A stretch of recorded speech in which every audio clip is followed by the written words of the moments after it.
ልጆቼ ይላል ቅዱስ ጳውሎስ። እኔ በጣም ነው የሚያሳዝነኝ ይሄ ቃል ልጆቼ ይላል። ክርስቶስ በእናንተ እስኪሳል ድረስ ምጥ ይዘኛል ይላል።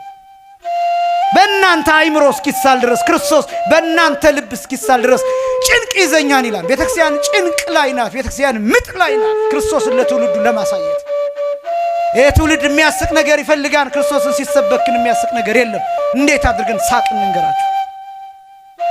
እንዴት አድርገን ቀልድ እንንገራችሁ? እንዴት አድርገን እናዝናናችሁ? በመከራ በጅራፍ እንዴት አድርገን እናዝናናችሁ? በመስቀል እንዴት አድርገን እናስቃችሁ? እንዴት አድርገን መስቀል ላይ እንቀልድ? እንዴት አድርገን ወንጌል ላይ እንቀልድ? ስለዚህ ምጥ ላይ ናት ቤተክርስቲያኗ። ቤተክርስቲያኗን በክርስቶስ አምሳል ትሰራለች። አካሉ አለ፣ ራሷ ክርስቶስ ነው። ይሄን ለማሳየት በቅዳሴ በብዙ መልኩ በአገልግሎት ትጥራለች። ሚሰማት የለም። አሁንስ ምን ይላታል ትውልዱ? ክርስቶስን አትሰብክም ይላታል። ክርስቶስን አትሰብክም ይላታል።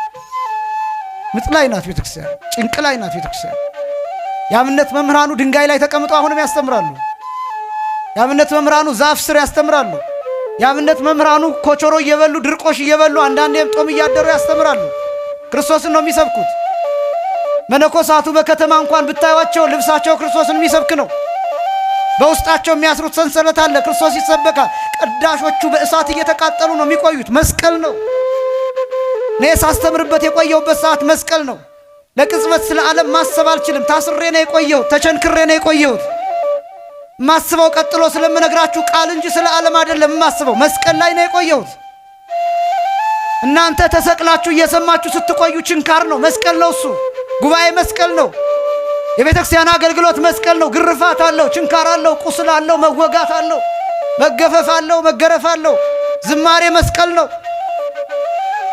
እና ቤተክርስቲያኗ ምጥ ላይ ናት።